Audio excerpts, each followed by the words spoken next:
नमस्ते दोस्तों, आप सभी का ज्ञान फर्स्ट इंडिया चैनल पर स्वागत है। चलिए शुरू करते हैं। आज की ये खबर दुनिया की दिशा बदल देने वाली है। इतिहास के पन्नों में दर्ज होने वाला एक काल्पनिक लेकिन बेहद खतरनाक दिन। अभी अभी युद्ध शुरू होने की खबरें। काल्पनिक परिदृश्य में भारत मैदान में उतर चुका है। नेटो को सीधी और कड़ी चेतावनी। 3 महाद्वीप अलर्ट मोड पर। संघर्ष की पृष्ठभूमि काल्पनिक। पिछले कई महीनों से दुनिया 2 खेमों में बटी हुई दिखाई दे रही थी। एक तरफ पश्चिमी सैन्य गठबंधन नेटो, दूसरी तरफ उभरती शक्तियां एशिया, ग्लोबल साउथ। काल्पनिक रिपोर्ट्स के अनुसार समुद्री मार्गों पर तनाव, आर्थिक प्रतिबंधों की जंग, टेक्नोलॉजी और सप्लाई चेन पर दबाव और कूटनीति की नाकामी, इन सब ने मिलकर एक बारूद का ढेर तैयार कर दिया। भीषण हमला क्या हुआ? काल्पनिक सूत्रों के मुताबिक काल्पनिक सूत्र एक रणनीतिक समुद्री जोन में मल्टी डोमेन टकराव, ड्रोन, साइबर और नेवल मूवमेंट एक साथ।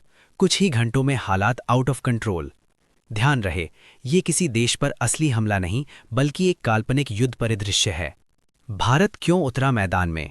काल्पनिक विश्लेषण। इस फिक्शनल स्टोरी में भारत ने साफ किया, हम युद्ध नहीं चाहते, लेकिन अपनी संप्रभुता, समुद्री सुरक्षा और राष्ट्रीय हितों से समझौता भी नहीं करेंगे।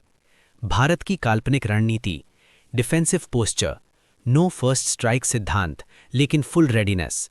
भारत का संदेश साफ था, India is not a proxy player. Bharat कोई मोहरा नहीं है। नेटो को कड़ी चेतावनी काल्पनिक बयान में। एक काल्पनिक प्रेस ब्रीफिंग में कहा गया, नेटो अगर इस क्षेत्र में आक्रामक संतुलन बिगाड़ता है तो भारत अपने सभी विकल्प खुले रखेगा। ये चेतावनी 3 स्तरों पर थी: कूटनीतिक, सैन्य संतुलन, आर्थिक और टेक्नोलॉजिकल। दुनिया की प्रतिक्रिया काल्पनिक। यूरोप इमरजेंसी मीटिंग्स, मार्केट्स में भारी उथल-पुथल। अमेरिका डी एस्केलेशन की अपील लेकिन सैन्य सतर्कता। एशिया कई देश न्यूट्रल पोस्चर, समुद्री व्यापार को लेकर चिंता। ग्लोबल इकोनॉमी तेल की कीमतें उछाल पर, शेयर बाजार लाल निशान में। क्या ये तीसरे विश्व युद्ध की आहट है? काल्पनिक बहस। विशेषज्ञों की काल्पनिक राय, ये वर्ल्ड वॉर 3 नहीं है। सैन्य मोर्चा साइलेंट डिप्लॉयमेंट।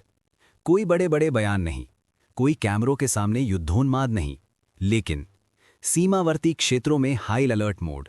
नौसेना के रणनीतिक कॉरिडोर एक्टिव, वायुसेना की कॉम्बैट रेडीनेस बढ़ाई गई। एक सीनियर रक्षा अधिकारी काल्पनिक बयान, ये प्रतिक्रिया नहीं, ये तैयारी है। भारत समय पर बोलता है और जरूरत पड़े तो बिना बोले काम करता है। नेटो का नाम आते ही दुनिया क्यों रुक जाती है? नेटो यानी सिर्फ एक सैन्य संगठन नहीं बल्कि ग्लोबल पावर का प्रतीक। लेकिन इस बार भारत ने जो संदेश दिया वो सीधे शब्दों में नहीं था। भारत का संदेश डिप्लोमैटिक भाषा में, हम किसी गुट का हिस्सा नहीं हैं, लेकिन अपनी संप्रभुता पर किसी भी दबाव को स्वीकार नहीं करेंगे। यानी साफ संकेत, भारत न्यूट्रल है लेकिन वीक नहीं। कूटनीतिक मोर्चा, असली युद्ध यही है। जब टीवी पर मिसाइलों की बातें होती हैं तब असली खेल बंद कमरों में खेला जाता है। सूत्रों के मुताबिक संयुक्त राष्ट्र में भारत की सक्रियता बढ़ी। एशियाई और अफ्रीकी देशों से त्वरित संपर्क। ग्लोबल साउथ को एक नया नैरेटिव दिया गया। एक पूर्व राजनयिक का विश्लेषण, भारत अब प्रतिक्रिया देने वाला देश नहीं बल्कि एजेंडा सेट करने वाला देश बन चुका है। नेटो को खुली धमकी क्यों नहीं दी गई? यही भारत की रणनीतिक परिपक्वता है। भारत जानता है, सीधी धमकी इज इक्वल टू अंतर्राष्ट्रीय दबाव, भावनात्मक बयान इज इक्वल टू आर्थिक असर। इसलिए भारत ने चुना calculated silence plus strategic movement. यानी संदेश गया लेकिन शब्दों में नहीं, एक्शन में। जनता में क्या माहौल है? देश के भीतर सोशल मीडिया पर उबाल, लेकिन सरकार की ओर से संयम। सेना पर भरोसा, राजनीति से दूरी। एक आम नागरिक की प्रतिक्रिया, हमें शोर नहीं चाहिए, हमें भरोसा है कि देश सुरक्षित हाथों में है। एक्सपर्ट पैनल की राय, ये युद्ध किसका है? रक्षा विश्लेषक, ये युद्ध जमीन का नहीं, ये युद्ध प्रभाव हवाले से का जो है। संकेत सामने आए हैं वो अमेरिका के पूर्व राष्ट्रपति डोनाल्ड ट्रंप से जुड़े हैं। और इस बार मामला सिर्फ बयानबाजी का नहीं बल्कि सीधी धमकी से जोड़कर देखा जा रहा है। धमकी की खबर कहां से आई? बीते कुछ समय से अमेरिकी मीडिया, थिंक टैंक और सुरक्षा विश्लेषकों के बीच एक बात बार बार उठ रही थी, ईरान और ट्रंप के बीच पुरानी दुश्मनी अभी खत्म नहीं हुई है। सूत्र बताते हैं कि कुछ कट्टरपंथी बयान, कुछ गुप्त संदेश और कुछ राजनीतिक भाषणों में छिपे इशारे अमेरिकी एजेंसियों के रडार पर आए। इन संदेशों में ट्रंप की पहले की नीतियों, खास तौर पर ईरानी जनरल पर कार्यवाही, न्यूक्लियर डील से बाहर निकलना, कड़े आर्थिक प्रतिबंध का बार बार जिक्र किया गया। यही नहीं, इन संदेशों में ये भी कहा गया कि जो अधूरा रह गया था वो इतिहास दोहराएगा। यहीं से अलर्ट मोड शुरू हुआ। ट्रंप और ईरान, दुश्मनी की जड़। अगर इस खबर को समझना है तो हमें पीछे जाना होगा। ट्रंप का दौर, ईरान पर सबसे सख्त प्रतिबंध, न्यूक्लियर समझौता तोड़ना, सैन्य दबाव की नीति, इन फैसलों ने ईरान की अर्थव्यवस्था को झंझोड़ दिया। ईरान में ट्रंप को आज भी सबसे बड़ा दुश्मन माना जाता है। राजनीतिक विश्लेषक कहते हैं, ये टकराव सिर्फ दो नेताओं का नहीं, ये दो विचारधाराओं का युद्ध है। अमेरिका क्यों हुआ अलर्ट? जैसे ही ये इनपुट सामने आए, वेरीफाई, सुरक्षा प्रोटोकॉल बढ़ाए गए, ट्रंप से जुड़े मूवमेंट पर नज़र, खुफिया एजेंसियों की आपात बैठक। हालांकि अमेरिकी प्रशासन ने खुले तौर पर किसी एक धमकी की पुष्टि नहीं की, लेकिन इतना ज़रूर कहा कि हर संभावित खतरे को गंभीरता से लिया जा रहा है। यानी साफ है, मामला हल्का नहीं है। क्या ये मनोवैज्ञानिक युद्ध है? कई एक्सपर्ट मानते हैं ये डायरेक्ट एक्शन नहीं, बल्कि साइकोलॉजिकल वॉरफेयर हो सकता है। क्यों? क्योंकि ट्रंप फिर से चुनावी राजनीति में सक्रिय, अमेरिका में ध्रुवीकरण, मिडिल ईस्ट में नई ताकतों का उभार। ऐसे समय पर ऐसी खबरें राजनीतिक अस्थिरता बढ़ा सकती है। धमकी के बाद ट्रंप की सुरक्षा में बड़ा बदलाव।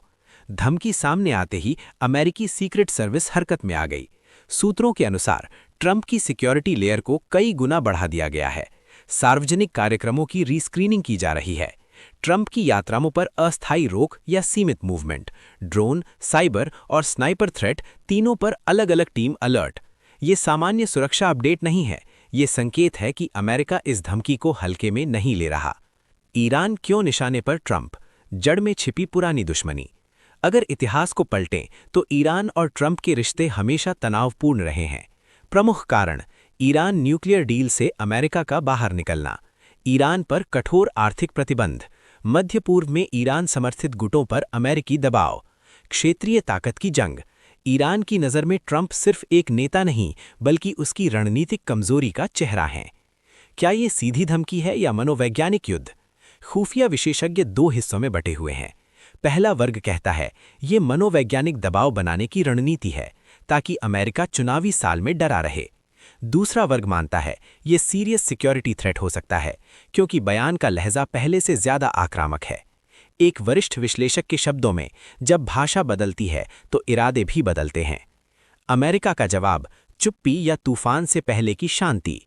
अब तक अमेरिकी प्रशासन ने कोई खुली चेतावनी नहीं दी है, लेकिन जो नजर नहीं आ रहा वही सबसे अहम है। पेंटागन में आपात बैठकें, खाड़ी क्षेत्र में निगरानी, साइबर कमांड हाई अलर्ट।